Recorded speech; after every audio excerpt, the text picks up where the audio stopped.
ഏറ്റവും പ്രധാനപ്പെട്ട ഒരു രാഷ്ട്രീയ വാർത്തയിലേക്കാണ് നമ്മൾ പോകുന്നത്. ശബരിമല സ്വർണ്ണക്കൊള്ളയിൽ അടൂർ പ്രകാശ് എംപിയുടെ മൊഴിയെടുക്കാൻ ഉള്ള തീരുമാനത്തിലേക്ക് SIT പോകുന്നു എന്നുള്ളതാണ് ഏറ്റവും പുതിയ വാർത്ത. SIT സംഘം അടൂർ പ്രകാശിന്റെ മൊഴിയെടുക്കും. ഉണ്ണികൃഷ്ണൻ പോറ്റിയുമായി ബന്ധമുള്ള ഉന്നതരുടെ പട്ടിക കൂടി തയ്യാറാക്കുകയാണ് SIT. അമൽ തേനമ്പറമ്പിൽ വിവരങ്ങളുമായി നമ്മളോടൊപ്പമുണ്ട്. അമൽ, കഴിഞ്ഞ ദിവസം കോടതി പറഞ്ഞത് ഒരിടക്കാലത്ത് ഈ അന്വേഷണവുമായി ബന്ധപ്പെട്ടുള്ള മുന്നോട്ട് പോക്ക് ഏറെക്കുറെ സ്തംഭിച്ച അവസ്ഥയിലാണ് എന്നുള്ളതാണ്. പക്ഷേ ഇതിപ്പോ സ്തംഭനം എന്നുള്ളതല്ല, കേരള രാഷ്ട്രീയത്തിൽ ഒരു പിടിച്ചുകുലുക്കൽ ഉണ്ടാകുമോ?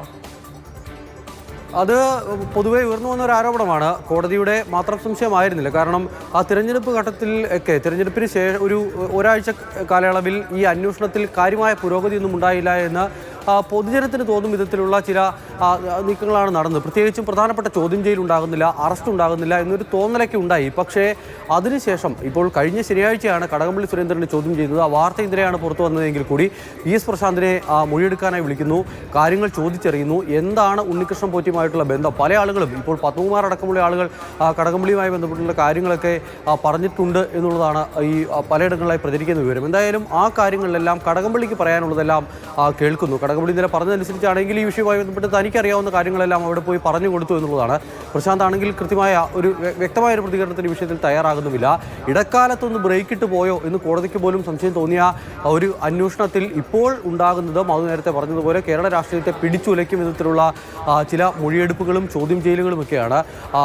നിലവിലെന്തായാലും ഈ ഉന്നതരുടെ പട്ടിക തയ്യാറാക്കുമ്പോൾ ആ പട്ടികയിൽ അടൂർ പ്രകാശ് എന്തായാലും ഉൾപ്പെടുമെന്നുള്ള കാര്യം ഉറപ്പായി കഴിഞ്ഞിരിക്കുന്നു. ആന്റോ ആന്റണിയും എന്തായാലും SITക്ക് മുന്നിലേക്ക് എത്തേണ്ടി വരും എന്നുള്ളതാണ് നമ്മൾ പ്രതീക്ഷിക്കുന്നത്. ഇനി ആരൊക്കെ ആ പട്ടികയിൽ എന്നുള്ളതാണ് ഏറ്റവും പ്രധാനപ്പെട്ട കാര്യം. അത് ഈ ശബരിമലയുമായി ബന്ധപ്പെട്ട് നിൽക്കുന്ന ശബരിമലയിലെ ഈ അവിടുത്തെ പ്രധാനപ്പെട്ട കാര്യങ്ങളൊക്കെ നോക്കി നടത്തിയിരുന്ന കഴിഞ്ഞ കാലങ്ങളിലൊക്കെ ഉണ്ടായിരുന്ന ആരൊക്കെ എത്തും എന്നുള്ളത് പ്രധാനപ്പെട്ട കാര്യം തന്നെയാണ്. അതിൽ രാഷ്ട്രീയക്കാർ മാത്രമാകില്ല എന്നുള്ളതാണ് ഏറ്റവും പ്രധാനപ്പെട്ട കാര്യം. ഈ ഉണ്ണികൃഷ്ണൻ പോറ്റി അവിടേക്ക് എത്തുമ്പോൾ മുതൽ ശബരിമലയിൽ ബന്ധം കാത്തുസൂക്ഷിച്ച ആളുകളുടെ പട്ടിക പരിശോധിക്കുകയാണെങ്കിൽ അത് ഒരുപാട് നീണ്ടുപോകും. ആ പട്ടികയിൽ ആരൊക്കെ എത്തും, ഈ ഉന്നതരുടെ പട്ടിക തയ്യാറാക്കുന്നുണ്ട് എന്നുള്ളതാണ് ഏറ്റവും പ്രധാനപ്പെട്ട ഒരു വിവരം. ആ പട്ടികയിൽ ആരൊക്കെ എന്നുള്ളതാണ്. നമ്മളിപ്പോൾ മുഖ്യമന്ത്രിക്കൊപ്പം നിന്ന് ഉണ്ണികൃഷ്ണൻ പോറ്റി ഈ പറയുന്ന വാഹനം കൈമാറുന്ന ഒരു ചിത്രമുണ്ട്. ആ ചിത്രത്തിൽ കേരളത്തിലെ വളരെ പ്രധാനപ്പെട്ട IPS ഉദ്യോഗസ്ഥരടക്കമുള്ള ആളുകൾ ഉൾപ്പെടുകയാണ്. ശ്രീജിത്ത് അടക്കമുള്ള IPS ഉദ്യോഗസ്ഥർ ആ ചിത്രത്തിലുണ്ട്.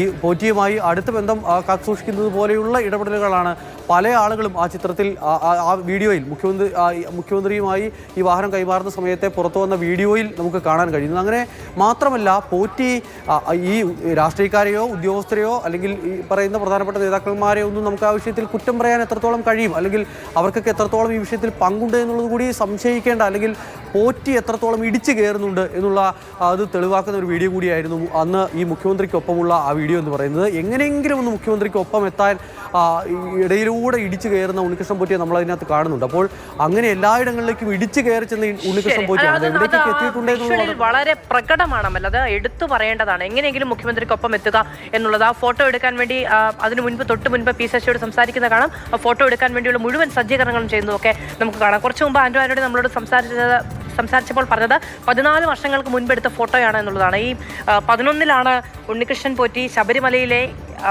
ചിത്രങ്ങൾ, ശബരിമലയിലെ ഉപദേവതാ സ്ഥാനങ്ങളിലെ സ്വർണ്ണപ്പൂശൽ അടക്കമുള്ള കാര്യങ്ങളിലെ ചിത്രങ്ങൾ പങ്കുവച്ചത്. ആ കാലത്തൊക്കെ വളരെ സജീവമായ രാഷ്ട്രീയ ഇടപെടലുകൾക്ക് കൂടി ഉണ്ണികൃഷ്ണൻ പോറ്റി തയ്യാറായിരുന്നു എന്നുള്ളത് കൂടി ഇപ്പോൾ വ്യക്തമാക്കപ്പെടുകയാണ്.